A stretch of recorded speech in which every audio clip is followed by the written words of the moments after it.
Scott Pilgrim is one of my favourite films of the past decade, and for good reason. It has great action, great humour, a nice story, and a metric fuck ton of in-jokes, references and easter eggs to keep you occupied for hours. There is so many in fact that you literally have to watch the movie dozens upon dozens of times to truly get the full experience of every single in-joke. And I have not done that, because that would literally melt my brain. I wouldn't even be able to watch a movie I love that many times. So with that in mind, I definitely missed some, because there is a lot to go through. Also, I tried to pick more obscure references in order to actually add some intrigue to the video and add some value to it. So in saying that, let's honor one of the best comic book / video game movies I've ever watched by talking about the things that make it just that much better. First, I'll start with the smaller video game references, as again, there are a lot to go through, and I may have to just rapid fire the small ones. Things like the P-Bar being referenced to Postal 2 or Dickhead Simulator, How to Be a Complete Bastard, and yes, that is a real game, Google it. Or things like the star on the door when Ramona goes to subspace being referenced to the door in Super Mario Bros. 2, the KO and fight shouts resembling the announcer from Street Fighter, the Ninja and arcade game that Scott and Knives are playing being called Ninja Revolution, of course a reference to Dance Dance Revolution, the Clash of Demon Head's name aka Envy's band being referenced to a niche NES game,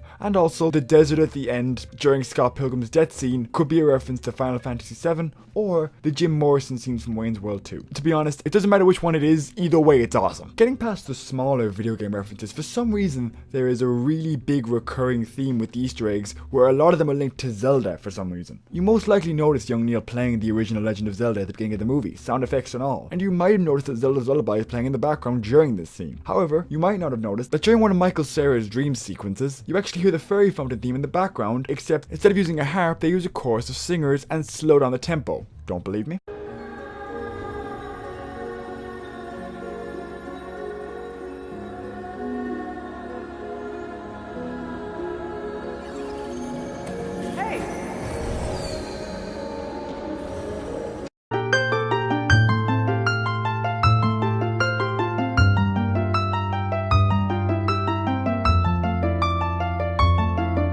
This is actually because Edgar Wright himself approached Nintendo and tried to buy the rights for these songs and references as he saw Zelda's music as, and I quote, the lullabies of a generation. And this is one of the many reasons why I love Edgar Wright, because he truly is the king of all nerds. There's also a lot of references to the Triforce in this movie. For example, everything to do with Gideon has something to do with the Triforce. For example, his tie, the outside door of his club, and the mind control chip he put on Ramona, all of which have a Triforce on them. One of the more obscure, but I hope to God intentional references to the Triforce are the three colors of Ramona's hair, red, blue and green, i.e. the three colors in Ocarina of Time that represent the Triforce. And again, I hope to God they meant to do this, because if they did, they are true legends of our time. However, not every reference in this movie was video games. There's also a lot of meta in-jokes related to the movie themselves and the comic that wrote it. For example, the original writer of the comic actually has a cameo appearance in the movie. After Sex Bomb finished their performance supporting Envy's band, you can see Brian Lee O'Malley right here.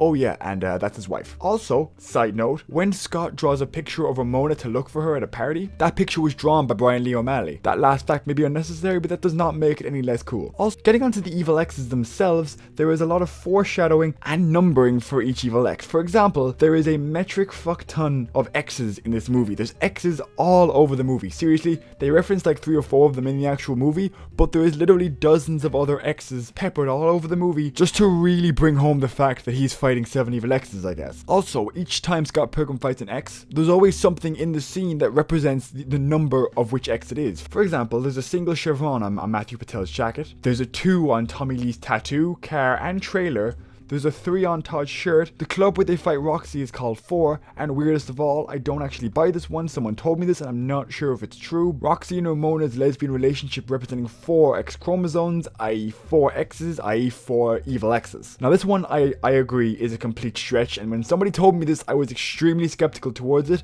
but if it was intentional, then holy shit, the writers of this movie are so much smarter than I am. From here, the Easter eggs get a little bit more obscure. Let's call it obscure. They get more difficult to spot and they get just a tad bit weirder. For example, the scene showing Ramona's feet is actually a reference to the small role Quentin Tarantino had in making this movie. It was actually Quentin Tarantino's idea to make the title cards at the beginning of the movie, and Edgar Wright put this scene in to honor him. Also, in Scott's breakup scene with Knives, he throws a Clash of Demon Head CD on a CD rack. The CD rack section is Beck. The funny thing about this is the guy who wrote a majority of the music for this movie was actually Beck. It's strange how much detail they went in for some of these references. Also, during the duel with the Katayonage twins, and yes, I butchered that pronunciation, but anyway, when Sex Bob-omb is getting the upper hand, the Katayonage twins crank their amps up to the Japanese symbol for 11, which could be reference to Spinal Tap's infamous joke.